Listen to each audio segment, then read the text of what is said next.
नहा धो के तो जनाब अपने काम ते जाओ, सवेरे सवेरे उठो, सवेरे सवेरे अपने काम ते जाओ।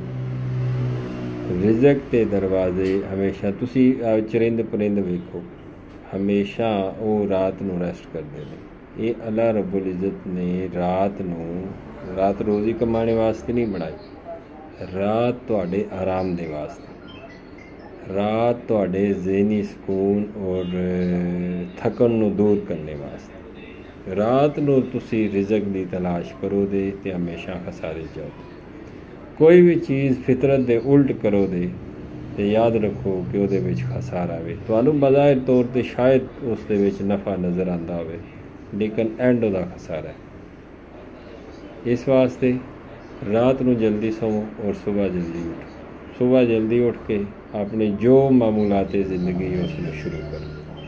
कोई बंदा फैटी लीवर दा है, कोलेस्ट्रोल दा है, बस नुस्खे दी ते बनाने की ज़रूरत नहीं सी, मतलब वीडियो, लेकिन खास तौर पे वाक बंदे करते हैं ज़्यादातर, वो इस ज़रूरत के तहत नहीं करते कि असी जनाब फिट हो जाइए, साढ़ा अज़ा जिहड़े ने वो ठीक काम करन, साढ़ा मेदा जिगर ठीक काम करे, साढ़े गुरदे ठीक काम करे। वो इस वजह तो वाक करते हैं कि साढ़ा जनानियां होन या मर्द होन, इस वजह तो वाक करते हैं कि साढ़ा वज़न ना वधे, साढ़ा वज़न घट जाए। भाईजान वज़न वाक दे नाल नीचे घटदा, वाक दे नाल तुहाडे अज़ा जिहड़े ने वो ठीक काम करन दे। वाक करनी लाजमी चाहिए। हाँ, तुसी वज़न घटाना चाहते हो, तुसी अपने जिगर दी फैट नूं ठीक करना चाहते हो, तुसी यूरिक एसिड, कोलेस्ट्रोल, ट्राईग्लिसराइड नूं ठीक करना चाहते हो, अदरक, ज़ीरा सफ़ेद, सौंफ, दालचीनी, इसका कावा बनाओ। फैटी लीवर दे मरीज़ उस दे विच 3 तो 4 चम्मच 3 चम्मच जिहड़े ने सिरका सेब दा पाओ, अच्छी कंपनी दा या घर दा बनिया, खाली मेदे एक मग्गा पी के ते वाक ते टुर जाओ। ये बेहतरीन हल है।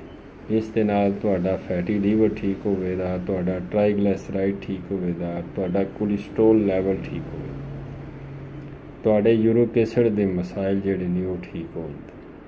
और ये बेहतरीन इलाज, ये टोटका नहीं है, ये एक मुकम्मल और जामे इलाज है। किसी नूं IBS का मसला है, मैं अगे ये नुस्खा शेयर किया है। सौंफ, दालचीनी और मोटी इलाची का कावा पिए, उस तो बाद हल्की फुल्की वाक ते जाओ, अपनी वाक करो, सुबह शाम में पियो, इंशाअल्लाह ताला तुहाडा IBS संगरैनी का मसला जिहड़ा वो इस दे नाल ठीक हो जाएगा। और इस तो अलावा कोई चीज़ां ने ऐसियां कि खून साफ़ करने वास्ते बंदे यूज़ करते हैं, या इस तो अलावा कुछ ऐसी दवाइयां ने कि माजूना ने जिस तरह जवारिश आई है, खाली मेदे लेने वालियां, मुगलस टाइप कोई चीज़ां ने वो दुध दे नाल लैने वालियां, तुसी वो लो, उस तो बाद अपनी वाक ते जाओ। लेकिन जस्ट मेरे कहने का मकसद ये वे कि सुबह जल्दी उठो ते रात नूं अपना बिजनेस जिहड़ा है उन्होंने क्लोज रखो। इशा दी नमाज तो बाद फौरन सै जाओ तो सुबह जल्दी उठ के नमाज पढ़ो, उस तो बाद अपने मामूलाती ज़िंदगी।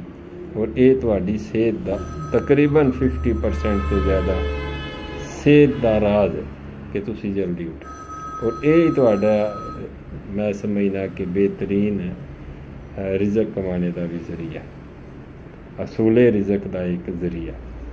बहुत शुक्रिया, वीडियो थोड़ी लंबी हो गई, पर गल्लां ही हैं कि ये कोई नुस्खा वगैरह तो मैं दसिया नहीं है, लेकिन ये वे कि जिहड़ियां गल्लां मैं कीतियां ने उस पर अमल करो तो इस फ़ायदा हो।